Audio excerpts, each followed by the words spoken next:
Hey, I get asked actually quite often, like, what my rest days are like.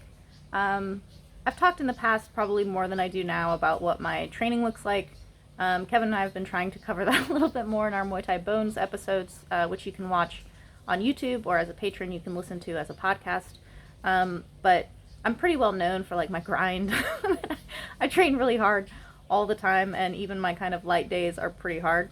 So today's a Sunday, and it's kind of a normal Sunday for me. There's a lot that happens in any given day for me that is totally just so much part of my like day-to-day routine that I don't really think of it as being remarkable. But today, when I thought back about all the things that happened today, I thought maybe people, because they asked me, would be interested in like, they kind of asked me like, what else do you do besides Muay Thai? And everything I do has to do with Muay Thai. So um, I wake up and I start my day with Vipassana meditation, which you guys can see blog posts about or read about. I have some videos on my Vipassana meditation, but basically I do like an hour of that. And then I just do like some kind of housework, like I mop the floor and water plants and real exciting stuff like that, making coffee. And then I just ran some errands. And then when I came home, I was really excited because today is the first day that Muay Thai is back on TV.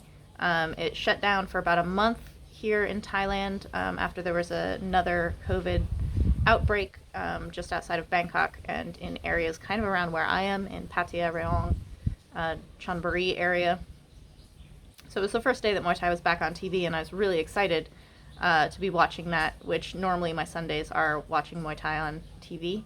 And they were really good, but maybe like 3 fights in, Den, if you guys know, Dang, Krudang, if you guys know Krudang, he's in the Muay Thai library. He's also very prevalent in my fight videos. He corners for me when I go to Chiang Mai.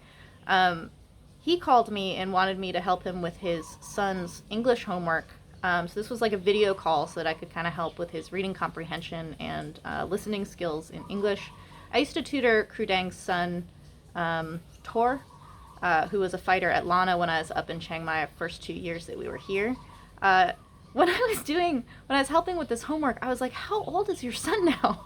He's only 8 years old, and his homework was so hard. I speak English fluently, and this like reading comprehension stuff, I'm like, this is not for, it's not for 8-year-olds. I don't know if maybe they just like expect that kids are not going to score super high on it or something. I don't know. It was hard. But so I spent like 35 minutes, I think, helping him with his homework, which was kind of cool.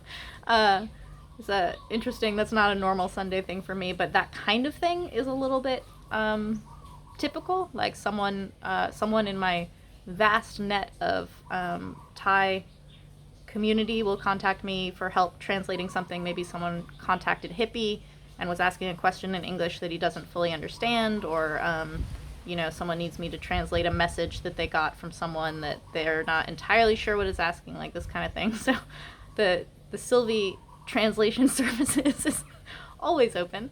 It's like the bat phone for a lot of these people, which I like doing. I appreciate that I'm a trusted person for people to contact for things like that, and I like helping.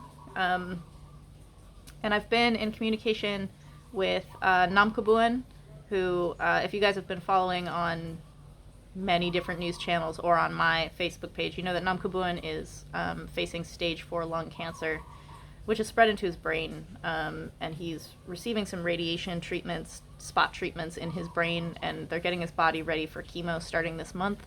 We're going to go up and see him in Karat in a couple of days, so I've been in communication with him, making sure that our schedule is something that he can deal with, that he's okay with. We're also trying to see his trainer, so his Ajahn Pramod, who is in the Muay Thai library. He's amazing. He's produced the most champions, second only to Ajahn Yotong from Sid Yotong. So he's an amazing person. Ajahn Pramod is awesome, and so we're going to be interviewing him when we go up to Karat as well. We're taking Karahat with us to go see Nam Kabu, and they haven't seen each other in a while, so talking to Karahat as well, like,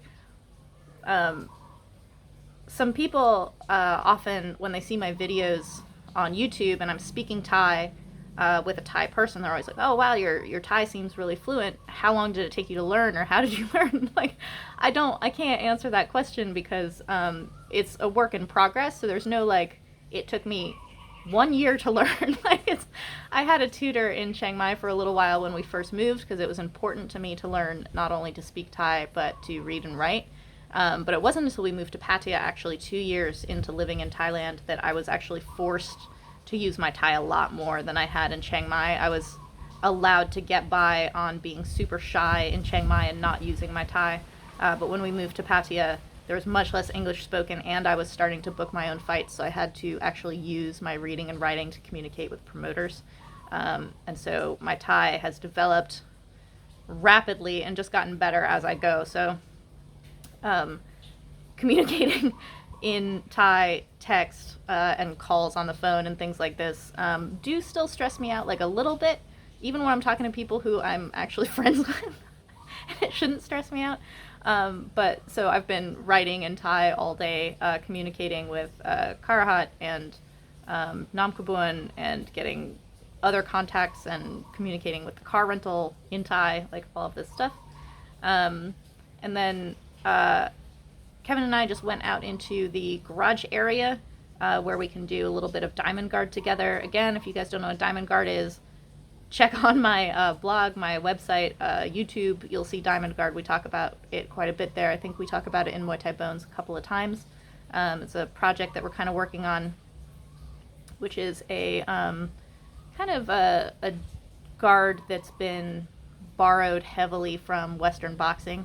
And because I'm such an inside fighter and I'm small and I'm short and I'm hit by elbows, it's something that we've been working on and it's really cool. And I chatted with Yodkun Pan a little bit in text during the last little bit of the Channel 7 fights, because like almost every fight ended in an elbow KO, which was amazing, and he's the elbow hunter of 100 Stitches, so I was asking him if he was watching it and did he see all of these elbow KOs. He only watched 2 of the fights, and I think he didn't even see the best ones. He tends to watch like around the main event and the pre-main event, which to me are not usually the best fights. Usually the best fights are a little bit earlier. They're the like younger fighters who are really hungry and coming up. So those were the ones that I really enjoyed. And now the sun is going down, and I'm trying to decide whether I'm going to finish out with these exercises that I've been doing to rehab my knee and strengthen my joints, which I just put a video up on YouTube. You guys can go look at. They're some exercises that I learned from my physio. And again, I'm not treating or diagnosing anybody. You'll hear me say this a few times in the video. I'm not a doctor. I have no idea whether people have the same issues as I do or not. But when I was learning these things from my physio, I was like, this is really important for Muay Thai. And so I just threw together a video that's the things that I learned from my physio for that, because I think, one, they're beneficial for anyone doing Muay Thai, not only as a preventive treatment, but also it just helps your balance. So that's really good. And so I've been kind of working on a few of those things throughout the day. So I do have like physical training type conditioning, training with Kevin. Sometimes I'll run on a Sunday.